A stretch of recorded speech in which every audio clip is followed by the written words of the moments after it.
மன்னிச்சு கொள்ளவும். அடுத்ததாக குவனேந்திரன் என்று நீங்கள் அழைக்கின்ற எங்கள் வளர்மதியின் மூத்தவரும் சின்னமணி என்று தான் நாங்கள் கூறுகின்றோம். அந்த சின்னமணி அண்ணாவை வந்து ஓரிரு வார்த்தை நாதனை பற்றியும் சங்கரை பற்றியும் வளர்மதியை பற்றியும் தொட்டுக்கொள்ளுமாறு தாழ்மையுடன் கேட்டுக்கொள்கின்றேன்.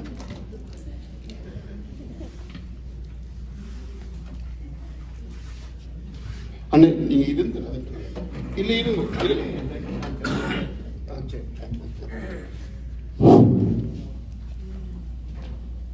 இங்கு கூடியிருக்கும் அனைவருக்கும் எனது உள்ளங்கனிந்த நன்றிகளையும் வாழ்த்துக்களையும் தெரிவித்துக் கொண்டு, அநேகமாக 1963ஆம் ஆண்டு கொக்குவிலில் சாம்பியன் வீதியில் ஒரு பெண் 3 பேரை தத்தெடுத்தார். அங்கிருந்து இன்று வரை பல பிள்ளைகளை பெற்றுக்கொண்டே இருக்கின்றார். அவள்தான் வளர்மதி.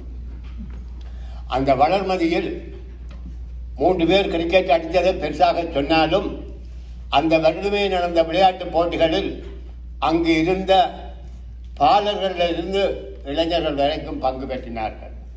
ஆனபடியால் வளர்மதி ஆரம்பத்தில் இருந்தே 15-20 பிள்ளைகளோடு தான் வளர்மதி வளர்ந்தவள்.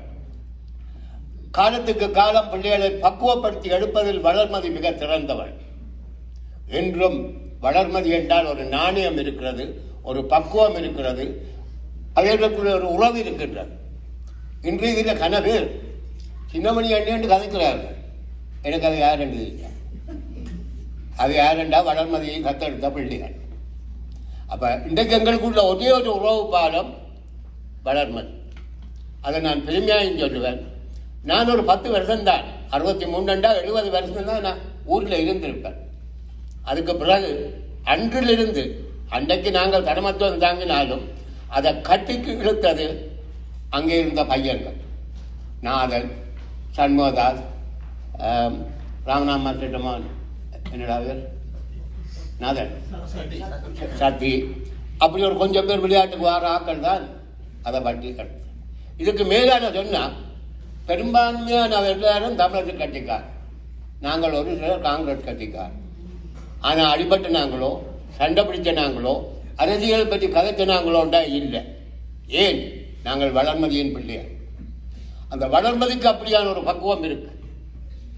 சிறு வயதிலிருந்து, அதாவது காய்ச்சட்டு ஒழுங்கா போடாத காலத்திலிருந்து நாதன் நாங்கள் எல்லாம் ஒன்றா விளையாடி இருப்போம். அதாவது பல தேவைக்கு ஒரு பிள்ளைகள் மாறி விளங்கினாங்க. அது ஒரு 4-5 குடும்பம், ஒரு சராசரமான குடும்பம். சீனி கையில் இப்போ இல்லாட்டியும் போய் வாங்கி பரிமாறி வளர்ந்த குடும்பங்கள்.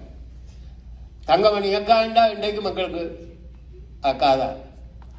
தங்கமணி அக்கா அம்மா கூப்பிட்ட பேர், சிந்தாமணி அக்கா அம்மா கூப்பிட்ட பேர், நாங்களும் சிந்தாமணி அக்கா தான். அப்படியான ஒரு ஐக்கியத்தில் நாங்கள் அங்கே இருந்து வளர்ந்த நாங்கள். அன்றிலிருந்து இன்று வரை நான் என்ற சகோதரங்களை கூட அடிச்சிருப்பேன், பேசியிருப்பேன், குத்தியிருப்பேன். ஆனால் நாதனுக்கும் எனக்கும் இடையில் ஒரு கருத்து முரண்பாடு வந்ததாக எனக்கு தெரியவில்லை. சொல்ல வேண்டியதை நாதன் பக்குவமாக சொல்லும், செய்ய வேண்டியதை சின்னமணி பக்குவமாக செய்யும். நாதன் சொன்னால் அதில் ஒரு அர்த்தம் இருக்குன்றது தெரியும். சின்னமணின்னு இது ஒரு, அதாவது சுருக்கமாக சொன்னால் அதில் கோஆப்ரேட்டிவ் பற்றி வந்தது. ஒரு காணி கிடைச்சிருக்கு, அதுக்கு ஒரு அத்திவாரம் போடணும், இவ்வளோ காசு வேணும். அதை கொடுத்து நாங்கள் 2 பேரை கதைக்கையில் அன்றைக்கு ஒரு கதையில் நாதன் அதை சொல்லு. அப்போ வாங்கின மட்டுமல்ல, அதை மூளையில் வச்சுக்கொள்கிற பக்குவம் நாதன் அன்றைக்கு. அதாவது நாங்கள் ஒரு 10-12 வருஷம் தான் நாங்கள் நிலையாக இருந்திருப்போம். அன்றிலிருந்து இன்று வரை நாங்கள் வெளியேறினா பிறகு பிறந்த பிள்ளைகள் தான் இப்போ வளர்மதியை நடக்குது. அவைகளையும் பக்குவமாக கட்டி கொண்டு போகிற பெருமை நாதனுக்குரியது.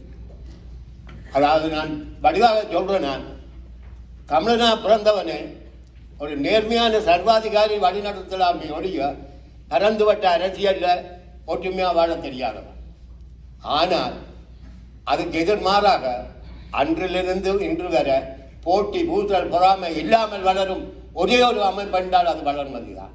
அந்த வளர்மதி அப்படி இருப்பதற்கு ஆணித்தரமான அறிவுரைகளோடும் ஆலோசனைகளோடும் வளர்த்து கொண்டு போறது நாதன் என்று சொன்னால் அது மிகையாக. இன்றைக்கும் அந்த கட்டிடம் ஒரு குறிஞ்ச காலத்துக்குள் வேலை முடிஞ்சதென்றால் அது முழுக்க முழுக்க நாதன் விருப்பம். அந்த நாதன் அந்த விருப்பத்தை தனக்கு தேவையான ஆக்களுக்கு சொல்லிச்சு. அதை நிறைவேற்றி வச்சவர் தான் சங்கர். அதாவது நாதன் வழியில் சங்கர் சகோதரர்கள் எல்லாம் பின் நின்று செயல்பட்டபடியால்தான் இன்றைக்கு அந்த அளவில் வளர்ந்தது. ஒரு குறுகிய காலத்துக்குள் போதிய காசு இல்லாத வேளையிலும் கட்டிடத்தை கட்டி முடிக்க வளர்மதியின் பிள்ளைகள் அகில உலகத்திலே இருந்து அனுப்பிய காசுல கடன் கொடுப்பட்டார். கேட்டல்ல தாங்களாக வளர்மதி வளர்ந்து கொண்டே போவாள். நிச்சயமாக அதிலும் என்ன நான் கொஞ்சம் ஆணித்தரமாக சொல்றதா இருந்தால், இன்று வளர்மதியின் சுற்றாடலில் அன்று நாங்கள் இருந்த காலத்தில் இருந்தவர்கள் தான் இருக்கிறார் என்றால் இல்லை. பலவிதமான ஆக்கள் வந்து முடியும். எல்லாருக்கும் வளர்மதி ஈடுபடுத்து கொண்டு போய்கொண்டிருக்கின்றார். அந்த வளர்மதியை எதிர்கால சந்ததியினர் இதே போல வளர்க்க வேணும். இன்னும் கொஞ்ச காலம் நானும் நாதனும் இருக்கக்கூடும். ஆனால் இளைய சமுதாயம் போட்டி பொறாமை எரிச்சல் இல்லாமல் பாகுபாடு இல்லாமல் நடத்த வேணும். அதுக்கு நாதன் வழிகாட்டல் நிச்சயமாக இருக்கும். மற்றது என்னோட தம்பியும் வந்திருக்கிறார். அவற்ற பேர் எனக்கு வழியாக தெரியாது. அதான் நான் சொன்னேன், வளர்மதியின் பிள்ளைகள் எனக்கு தெரியாத பிள்ளைகள் கணக்கு இருக்கிறார்கள். அவர்களுக்கு என்ன தெரியும்? நான் கண்டா எல்லாரோடும் அன்பாக கதைப்பேன். அதாவது கொஞ்ச காலம் வன்னி பக்கம் கிழக்கு மாகாண பக்கம் போனதால யாழ்ப்பாணம் பக்கத்தை நல்லா குறைச்சிருந்தேன். ஆனால் இந்த 60வது ஆண்டோட மெதுவாக நாதன் சின்னமணி எண்ணி கொக்கையில் பக்கமும் பாசத்தை இழுத்து விட்டுருக்கு. 2 காரணம். இப்போ போனால் தங்குறதுக்கு நாதன் வீடு இருக்கு. அப்போ நாதனோட 4 கதை கதைச்சு கொண்டு இருப்பேன். நித்திரையும் வராமல் கதைப்பான். ஒழுங்கா சாப்பாடு அதுக்கு நாதன் பெண்டாட்டி எழுதி இருக்கிறார். அது வழியா அந்த சின்னமணி அண்ணன் அந்த அதில் ஒரு பாசம் இருக்கும். நாங்கள் அதாவது பச்சைப்படி சொன்னால் உறவு முறையில் எங்களுக்கு எந்த உறவும் கிடையாது.